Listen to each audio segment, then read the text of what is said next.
അല്ലാഹുവിന്റെ റസൂലിന്റെ സന്നിധിയിൽ സല്ലല്ലാഹു അലൈഹി വസല്ലമ തങ്ങൾ സഹാബികളെല്ലാവരും പൊന്നാര നബി സല്ലല്ലാഹു അലൈഹി വസല്ലമ തങ്ങളുടെ മുഖത്ത് നോക്കി അവിടുന്ന് പറഞ്ഞു കൊടുക്കുന്ന ഇൽമുകളെ സ്വീകരിക്കുന്നതിനു വേണ്ടി മടങ്ങേടുന്ന വേടാമ്പലിനെ പോലെ പൊന്നാര നബി തങ്ങളുടെ മുമ്പ് കാത്തിരിക്കുമ്പോൾ അല്ലാഹുവിന്റെ റസൂൽ ആ പ്രിയപ്പെട്ട സഹാബത്തിനോട് ചോദിക്കുന്ന സഹാബത്തെ, അല്ലാഹുവിന്റെ പരിശുദ്ധമായ അവർണ്ണനീയമായ അലംഘനീയമായ സ്വർഗത്തിലേക്ക് വളരെയധികം കരുത്തില്ലാത്ത പാദങ്ങൾ കൊണ്ട് കടന്നു പോകുന്ന ഒരു മനുഷ്യനെ ഞാൻ നിങ്ങൾക്ക് കാണിച്ചു തരട്ടെയോ എന്ന് അല്ലാഹുവിന്റെ ആരംഭപ്പൂവായ നബി മുഹമ്മദ് മുസ്തഫ സല്ലല്ലാഹു അലൈഹി വസല്ലമ തങ്ങൾ ചോദിക്കുമ്പോൾ പ്രവാചകരുടെ മുമ്പിൽ ഇരിക്കുന്ന സഹാബത്ത് ആവേശം കൊണ്ട് അല്ലാഹുവിന്റെ റസൂലിന്റെ മുഖത്ത് നോക്കിയിട്ട് മനസ്സുകൊണ്ട് ചിന്തിക്കുകയാണ്, പടച്ചവനെ, അല്ലാഹുവിന്റെ റസൂൽ പരിശുദ്ധമായ സത്യസന്ധതയെ മാത്രം ലോകത്ത് സമ്മാനിച്ച നാവുകൊണ്ട് സ്വർഗത്തിലേക്ക് കടന്നു പോകുന്നത് ഞാനാണ് എന്ന് പ്രവാചകന്റെ മനോഹരമായ വിരൽ തുമ്പുകൊണ്ട് അല്ലാഹുവിന്റെ റസൂൽ എന്റെ നെഞ്ചിലേക്ക് വിരൽ ചൂണ്ടിയിരുന്നു എങ്കിലെന്ന് ആഗ്രഹിച്ചുകൊണ്ട് പ്രവാചകന്റെ മുറ്റത്തിരിക്കുന്ന ഓരോ സഹാബത്തും അവർക്കതിനുള്ള അർഹതയുണ്ടായിരുന്നു. ഒരു പെരുന്നാളിനോ ഒരു വെള്ളിയാഴ്ച ദിവസത്തിലോ ഒരു മരണ ദിവസത്തിലോ മാത്രം തലയിൽ മുണ്ടിട്ട് മോടി പള്ളിയുടെ ചുറ്റും കറങ്ങുന്ന ഒരു വിശ്വാസിയുടെ കപടത എന്റെ പ്രിയമുള്ളവരെ ഈ കാലഘട്ടത്തിലെ സർവ്വ മനുഷ്യരുടെയും മനസ്സുകളെ പിടിച്ചു കുലുക്കിക്കൊണ്ടിരിക്കുമ്പോ പ്രവാചകന്റെ മുറ്റത്തിരിക്കുന്ന സഹാബത്ത് സ്വർഗത്തിലെത്താൻ ഉറപ്പുള്ള ധാരാളം അഅ്മാലുകൾ രാവും പകലുമില്ലാതെ അല്ലാഹുവിന്റെ സൃഷ്ടാവായ റഹ്മാനായ പടച്ച റബ്ബിന്റെ മുന്നിൽ വിനിയോഗിച്ചു കൊണ്ടിരിക്കുമ്പോ ആ പ്രിയപ്പെട്ട സഹാബികളെല്ലാം മനസ്സുകൊണ്ട് ആഗ്രഹിച്ചു പോയി, അല്ലാഹുവേ, അത് ഞാനായിരിക്കണേ പടച്ചവനെ. അതിലൊരുപാട് സഹാബത്തുണ്ട് ഉറക്കമൊഴിച്ചുകൊണ്ട് പ്രവാചകന്റെ മുമ്പിൽ ഇബാദത്തിന്റെ കണക്ക് രേഖപ്പെടുത്തിയ സച്ചരിതരായ സൽക്കർമ്മകാരികളായ സഹാബത്തിന്റെ മാനസങ്ങൾ പ്രവാചകർ വിരൽ ചൂണ്ടുന്ന സ്വർഗീയ പുരുഷൻ ഞാനായിരിക്കണമെന്ന് മനസ്സുകൊണ്ട് ആഗ്രഹിക്കുമ്പോ ആ സരസിന്റെ പുറകിലൂടെ ആവശ്യത്തിന് കമ്പോളത്തിൽ നിന്ന് സാധനങ്ങളും വാങ്ങി ചുമന്നുകൊണ്ട് നടന്നു പോകുന്ന ഇസ്ലാമിന്റെ ഈമാനിന്റെ പ്രകാശത്തിന്റെ പ്രോജ്വല പ്രഭ മുഖത്ത് വെട്ടിത്തിളങ്ങുന്ന ഒരു മനുഷ്യന്റെ മുഖത്ത് നോക്കുകയും അല്ലാഹുവിന്റെ റസൂൽ പറഞ്ഞു കൊടുക്കുന്ന സഹാബികളെ, ആ മനുഷ്യന് സ്വർഗത്തിലാണ്. സഹാബത്തിന് വല്ലാത്ത മനസ്സിൽ വല്ലാത്ത പിരിമുറുക്കം അനുഭവപ്പെടുകയാണ്. എന്തുകൊണ്ട് അയാൾ സ്വർഗത്തിലാണെന്ന് അല്ലാഹുവിന്റെ റസൂൽ പറഞ്ഞു. വലിയ ചർച്ചകളൊന്നും അവർ നടത്തിയില്ല. സദസ്സ് പിരിഞ്ഞുപോയി. രണ്ടാമത് വീണ്ടും ഇതുപോലെ മറ്റൊരു സദസ്സിൽ ഒരുമിച്ച് കൂടിയപ്പോ അല്ലാഹുവിന്റെ ഹബീബ് അതേ ചോദ്യം വീണ്ടും ആവർത്തിച്ചു. പടച്ച റബ്ബിന്റെ അവർണ്ണനീയമായ അലംഘനീയമായ പറഞ്ഞു തീർക്കാൻ കഴിയാത്ത തീരാത്ത സ്വർഗത്തിലേക്ക് കടന്നു പോകുന്ന ഒരു മനുഷ്യനെ നിങ്ങൾക്ക് ഞാൻ ഈ ദുനിയാവിൽ വെച്ച് തന്നെ കാണിച്ചു തരട്ടെയോ എന്ന് ചോദിച്ചപ്പോ പ്രിയപ്പെട്ട സഹാബത്ത് വീണ്ടും മനസ്സുകൊണ്ട് ആഗ്രഹിച്ചു, അല്ലാഹുവേ, ഇന്നെങ്കിലും ഞങ്ങളെ പറഞ്ഞിരുന്നു എങ്കിൽ. രണ്ടാമത്തെ ദിവസവും അത്ഭുതം എന്നതുപോലെ അതുപോലെ തന്നെ നടന്നുപോയ അതേ സഹോദരന്റെ ആദ്യ മജ്‌ലിസിൽ ആരുടെ നേർക്കാണ് പുന്നാരൻ നബി തങ്ങൾ വിരൽ ചൂണ്ടിയത്, അതേ സഹോദരന്റെ മുഖത്തേക്ക് വിരൽ ചൂണ്ടി അല്ലാഹുവിന്റെ റസൂൽ പറഞ്ഞു, അയാൾ സ്വർഗ്ഗത്തിലാണ്. ഇങ്ങനെ 3 മജ്‌ലിസിൽ ആവർത്തിച്ചപ്പോ ഒരു സഹാബി പറഞ്ഞു, മുത്ത് നബിയെ, അയാളുടെ കൂടെ എനിക്ക് 2 ദിവസം ജീവിക്കാൻ അവിടെ നിന്ന് എനിക്ക് അനുമതി തരണം. എന്തുകൊണ്ട്? അല്ലാഹുവിന്റെ ഹബീബ് ഈ നാവ് കൊണ്ട് സ്വർഗത്തിലാണ് അയാളെന്ന് പറഞ്ഞു എന്നതിന്റെ സ്വഭാവം കണ്ടുപിടിക്കാൻ 2 ദിവസം എനിക്ക് അയാളുടെ കൂടെ ജീവിക്കാൻ അനുമതി തരണം. അവരുടെ ഒരു ആഗ്രഹമാണ്, ആർത്തിയാണത്, ആ സ്വഭാവം കണ്ടെത്താൻ വേണ്ടി. അങ്ങനെ ഈ പ്രിയപ്പെട്ട സഹാബി അല്ലാഹുവിന്റെ റസൂൽ വിരൽ ചൂണ്ടിക്കാണിച്ച കൂട്ടുകാരന്റെ കൂടെ 24 മണിക്കൂർ കഴിഞ്ഞ് ഒരൊറ്റ ദിവസം പരിപൂർണമായും ചിലവഴിച്ചപ്പോൾ മനസ്സിന്റെ അകത്ത് സുബ്ഹാനല്ലാഹ് ഒരു പ്രത്യേകതയും തോന്നുന്നില്ല. എല്ലാവരും നിസ്കരിക്കുന്ന പോലെ, എല്ലാവരും ഇബാദത്ത് ചെയ്യുന്ന പോലെ, എല്ലാവരും പ്രാർത്ഥിക്കുന്ന പോലെ, അതിനപ്പുറം ഒരു സ്വഭാവം എടുത്തു പറയാനില്ല. രണ്ടാമത്തെ ദിവസത്തിലേക്ക് തുടക്കം കുറിച്ചപ്പോ ആ പ്രിയപ്പെട്ട സഹാബി കൂട്ടുകാരനോട് ചോദിക്കുകയാ, എന്റെ പ്രിയപ്പെട്ട സുഹൃത്തേ, മദീനയുടെ മണവാളൻ നിങ്ങൾ സ്വർഗത്തിലാണെന്ന് ആയിരക്കണക്കാറ് സഹാബത്തിന്റെ മുഖത്ത് നോക്കിയിട്ട് പറഞ്ഞപ്പോ ആ ആ സ്വർഗത്തിലേക്ക് നിങ്ങൾ കടന്നു പോകുന്ന സ്വഭാവം എന്തെന്നറിയാൻ നിങ്ങളുടെ വീട്ടിലേക്ക് കടന്നു വന്നിരുന്നവനാണ് ഞാൻ. അതുകൊണ്ട് എന്ത് സ്വഭാവമാണ് നിങ്ങളുടെ ജീവിതത്തിൽ അല്ലാഹു ഏറ്റവും ഇഷ്ടപ്പെടുന്നു എന്ന് നിങ്ങൾക്ക് തോന്നുന്ന, നിങ്ങൾക്ക് സ്വർഗത്തിലേക്ക് നിങ്ങളെ കൊണ്ടുപോയി എന്ന് നിങ്ങൾക്ക് തോന്നുന്ന ഏറ്റവും നല്ല സ്വഭാവം ഏതാണ്? ആ സ്വഭാവം എനിക്കൊന്ന് പറഞ്ഞു തരുമോ? ആ പ്രിയപ്പെട്ട കൂട്ടുകാരൻ ഈ സഹാബിക്ക് ആ സ്വഭാവം പറഞ്ഞു കൊടുക്കുകയാണ്. ആ സ്വഭാവം ഏതാണ് എന്ന് ഇന്ന് 1.5 മണിക്കൂർ പ്രഭാഷണം ശ്രമിക്കുന്ന നിങ്ങളോട് ഈ പ്രഭാഷണത്തിന്റെ അവസാനം ചോദിച്ചാൽ ഇൻഷാ അല്ലാഹ് ശ്രദ്ധിച്ചിരുന്നാൽ നിങ്ങൾക്ക് എനിക്ക് ഇതിന് ഉത്തരം പറഞ്ഞു തരാൻ സാധിക്കും. ശ്രദ്ധിച്ചിരുന്നാൽ സാധിക്കും. ആ സഹാബി പറഞ്ഞു കൊടുത്ത ഉത്തമ സ്വഭാവ ഗുണം ഏതായിരുന്നു? അള്ളാഹുവിന്റെ പരിശുദ്ധ സ്വർഗം പുൽകാൻ. ആ സ്വഭാവം ഏതാണ് എന്ന് കണ്ടെത്തേണ്ടത് ഈ വിഷയത്തിലൂടെ, ഈ പ്രഭാഷണത്തിലൂടെ നിങ്ങൾ അള്ളാഹു തൗഫീഖ് തരട്ടെ. ശ്രദ്ധയോടുകൂടി ഇരിക്കണം. ചിലർ പറയും വന്ന് കുടുങ്ങിയാലേ കുഴപ്പമൊന്നുമില്ല, മിക്കവാറും ചോദിച്ചിട്ട് പറഞ്ഞില്ലെങ്കിൽ 3-4 പേര് ബൈക്കിലൊക്കെ കയറി വലിയ കാര്യമായിട്ട് വാതേക്കാൻ വന്നിട്ട് ഒരു ഉപയോഗം ഇല്ലാതായി പോകുന്നു. അള്ളാഹു എൻ്റെ അടുത്ത് ചോദിക്കല്ലേ പഠിച്ചോ. ഞാൻ പണ്ട് ജോലി ചെയ്ത പള്ളിയിൽ വനിതാ ക്ലാസ് 30 ദിവസം നടത്തിയിട്ട് അവസാനം പരിശുദ്ധ റമദാൻ ഒരാഴ്ച മുമ്പ് തുടങ്ങിയതാണ്.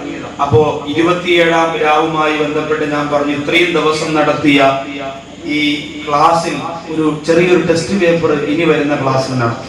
അതിൽ ഏറ്റവും കൂടുതൽ മാർക്ക് വാങ്ങുന്ന പെൺകുട്ടിക്ക് ഇസ്ലാമികമായ പുസ്തകങ്ങൾ, ഒരുപാട് മനോഹരമായി അറിവുകൾ തരുന്ന പുസ്തകങ്ങൾ 1ാം സമ്മാനമായി തരുമെന്ന് പറഞ്ഞപ്പോ പല സഹോദരിമാരും പിറ്റേ ക്ലാസ്സിന് വന്നില്ല. കാരണം എന്താ? ചിലർക്ക് പനിയാണ്, ചിലർക്ക് വയറുവേദനയാണ്, ചിലർക്ക് തലകറക്കമാണ്. കാരണം ഇത്രയും ദിവസം വന്ന് കുഞ്ഞുങ്ങളെ കളിപ്പിച്ച് പിന്നെ ദുആ ചെയ്യാൻ കൊണ്ടുവന്ന പൈസയും കറക്കി ചെവിക്കായിട്ട് ഭക്ഷണ ഓരോ ഇട്ട് കറക്കിയിരുന്ന താത്തമാർക്ക് പിന്നെ എന്ത് മറുപടി കൊടുക്കാൻ കഴിയും? അതുപോലെ ആകരുത് നിങ്ങൾ. എന്റെ പ്രിയപ്പെട്ട കൂട്ടുകാരോട് പറയാം, ഒരു മജ്‌ലിസ് ഞാൻ തന്നെ ക്ഷീണിച്ചു പറഞ്ഞു. പക്ഷെ കേട്ട് നിങ്ങൾ പല കൂട്ടുകാരും ക്ഷീണിച്ചിട്ടില്ല. അതുകൊണ്ട് ഒരു മജ്‌ലിസ് പോലും വിടാതെ ഓടി നടന്ന് ഇൽമ കേൾക്കുന്ന നിങ്ങൾ, എന്റെ പ്രിയപ്പെട്ടവരെ, അതൊക്കെ മനസ്സിന്റെ അകത്ത് തറപ്പിച്ച് വെച്ച് എഴുതിയോ നോട്ട് ചെയ്തോ വീട്ടിന്റെ അകത്ത് സൂക്ഷിച്ചു വെച്ചിരുന്നെങ്കിൽ ഇന്നിവിടെ ഉദ്ഘാടകൻ പറഞ്ഞതുപോലെ ഏറ്റവും നല്ല അറിവുള്ള ഒരാളായി എന്റെ പ്രിയപ്പെട്ട കൂട്ടുകാർ മാറുമായിരുന്നു. അള്ളാഹു അങ്ങനെ ആക്കട്ടെ. ഇനിയും ഇൻഷാ അല്ലാഹ് നിങ്ങൾ ശ്രമിച്ചാൽ മതി. ഇത് മൊബൈലിനകത്ത് റെക്കോർഡ് ചെയ്തെടുക്കും. അടുത്ത പ്രസംഗം വരുമ്പോൾ ഇതങ്ങ് ഡിലീറ്റ് ചെയ്ത് കളയും, എന്നിട്ട് അടുത്തത് കയറ്റി, എന്നിട്ട് അടുത്തത് പിടിക്കുമ്പോൾ മറ്റതങ്ങ് ഡിലീറ്റ് ചെയ്ത് കളയും. ഇങ്ങനെ ഓരോന്ന് ഇഷ്ടമുള്ളത് കാണുമ്പോൾ അതിലുള്ളതിനെ ഡിലീറ്റ് ചെയ്ത് കളയുമ്പോൾ അതങ്ങ് പോവാണ്. അതുകൊണ്ട് മൊബൈൽ സേവ് ചെയ്യുന്നതിനപ്പുറം എന്റെ പ്രിയപ്പെട്ടവരെ തയ്യാറാക്കി എഴുതി വീട്ടിന്റെ അകത്ത് ഇപ്പോഴും പഴയ കാലത്തുള്ള എന്റെ മുഅ്മിനീങ്ങളായ ചുണക്കുട്ടന്മാരെ പോലെ ഇൽമുകൾ എഴുതി രേഖപ്പെടുത്തുന്ന ഒരു സ്വഭാവം നമുക്കുണ്ടാവണം. സമയം വൈകിയത് കൊണ്ട് വിഷയത്തിലേക്ക് കടന്നു വരികയാണ്. അപ്പൊ അല്ലാഹുവിന്റെ റസൂൽ സ്വർഗം കൊടുക്കുമെന്ന് പറഞ്ഞ ഉത്തമ സ്വഭാവം ഏതാണെന്ന് നമുക്ക് പറയാം. ഇനി നമുക്ക് ഈ വിഷയത്തിലേക്ക് കടക്കാൻ പോകേണ്ടത് റസൂലുള്ളാഹിയുടെ ഹജ്ജത്തുൽ വിദായിലേക്കാണ്. യൗമ അക്മൽതു ലക്കും ദീനക്കും വഅത്മംതു അലൈക്കും നിഅമതി വറദീതു ലക്കുമുൽ ഇസ്ലാമ ദീനാ.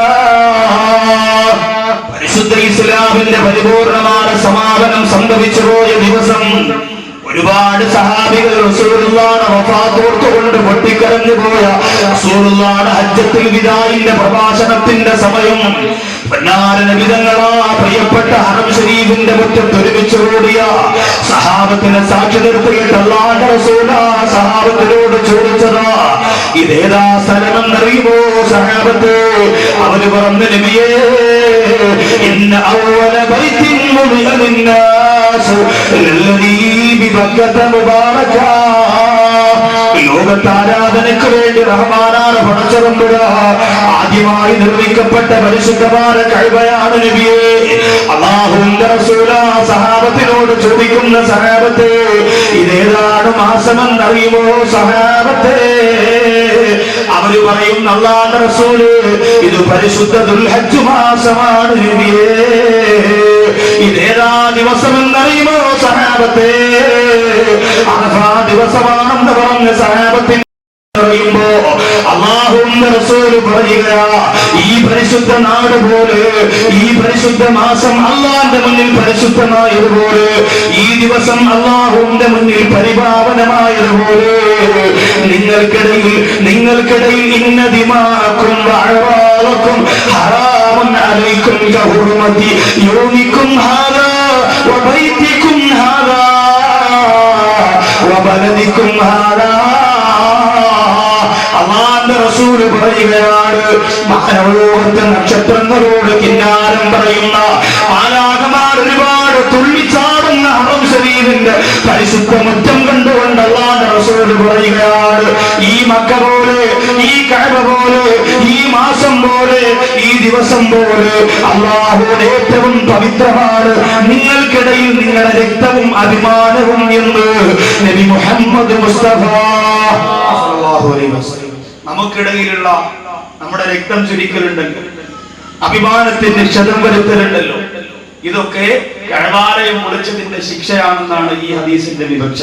നമ്മുടെ പള്ളിയുടെ മുമ്പിൽ ഇരുന്നു കൊണ്ടൊരാൾ, അല്ലെങ്കിൽ വീടിന്റെ ഫ്രണ്ടിലിരുന്നു കൊണ്ടൊരാൾ, ഇല്ലെങ്കിൽ ഇൽമിന്റെ മജ്‌ലിസിലേക്ക് ലൈറ്റൊക്കെ കൊണ്ട് മക്കളെ പിടിച്ച് നടന്നു വരുമ്പോ ആ നടന്നു വരുന്ന വഴിയിൽ വെച്ച് ഏതെങ്കിലും രണ്ട് സഹോദരങ്ങൾ പരസ്പരം തന്റെ പ്രിയപ്പെട്ട കൂട്ടാളിയാണ്, അയൽവാസിയാണ്, കൂടപ്പുറപ്പാണ്, കൂട്ടുകാരന്റെ മനസ്സിനെ മുറിവേൽപ്പിക്കുന്ന രീതിയിൽ സംസാരിച്ചാൽ അല്ലാഹുവിന്റെ പരിശുദ്ധ കഅബാലയം പൊളിച്ചു കളഞ്ഞതിന്റെ അതാവാണ് ആ മനുഷ്യൻ അല്ലാഹു സുബ്ഹാനഹു വ തആല കൊടുക്കുക. ഇതാണ് മാനുഷിക നന്മ എന്ന് പറയുന്നത്.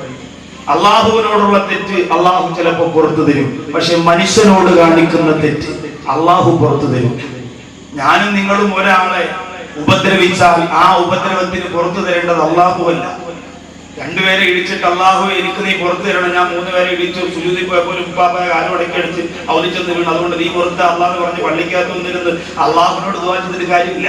ആ ഉപ്പാപ്പായ കണ്ടെത്തി ഔദീന്ന് വിളിച്ച് കയറ്റി ഒരു ജ്യൂസൊക്കെ വാങ്ങിച്ചു കൊടുത്ത് കടവിട്ട് വരണം, പോട്ട് ഉപ്പാപ്പ അറിയാതെ തട്ടിയതാ എന്ന് പറഞ്ഞ് സമാധാനിപ്പിച്ച് പൊരുത്തം വാങ്ങിയാലേ അള്ളാഹ് പുറത്ത് ഇല്ലാതെ കണ്ട എല്ലാ തെമ്മാടിത്തരങ്ങളും ചെയ്ത് പള്ളിക്കകത്തുനിന്ന് നീ പുറത്ത് അള്ളാഹ് കടയിൽ നല്ല വഞ്ചന നടത്തി, ചതി നടത്തി, കള്ളത്രാസിൽ സാധനങ്ങൾ തൂക്കിക്കൊടുത്തു, എന്നിട്ട് അള്ളാഹു നീ പുറത്ത് അള്ളാഹ് പൈസ ഇല്ലാത്തതുകൊണ്ടാണ് റബ്ബിനോട് പറഞ്ഞിട്ട് കാര്യമില്ല. ആരോടാണോ ചെയ്തത് അവരോട് പോയി പൊരുത്തം ചോദിക്കണം.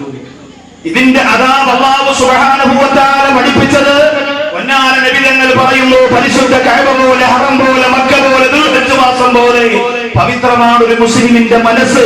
അവന്റെ മനസ്സിന്റെ സന്തോഷം അതിൽ കളങ്കപ്പെടുത്താൻ പാടില്ല. നമ്മൾ ആലോചിക്കണം, ലോകത്ത് അല്ലാഹു സുബ്ഹാനഹു വ തആല മനുഷ്യന് കൊടുത്ത ഏറ്റവും വലിയ കഴിവാണ് ഒന്ന് ചിരിക്കാനുള്ള കഴിവ്, പിന്നെ കരയാനുള്ള കഴിവ്. ഇതെല്ലാറ്റിനും ഉപരി മനുഷ്യന് മാത്രം അല്ലാഹു കൊടുത്തിട്ടുള്ള കഴിവാണ് മനസ്സറിഞ്ഞുകൊണ്ട് സ്നേഹിക്കാനുള്ള കഴിവ്. ഇന്ന് ആ കഴിവ് മനുഷ്യന്റെ ഭാഗത്ത് നിന്ന് മൃഗങ്ങൾ ഏറ്റുവാങ്ങി മനുഷ്യന് നഷ്ടപ്പെട്ടുകൊണ്ടിരിക്കുകയാണ്.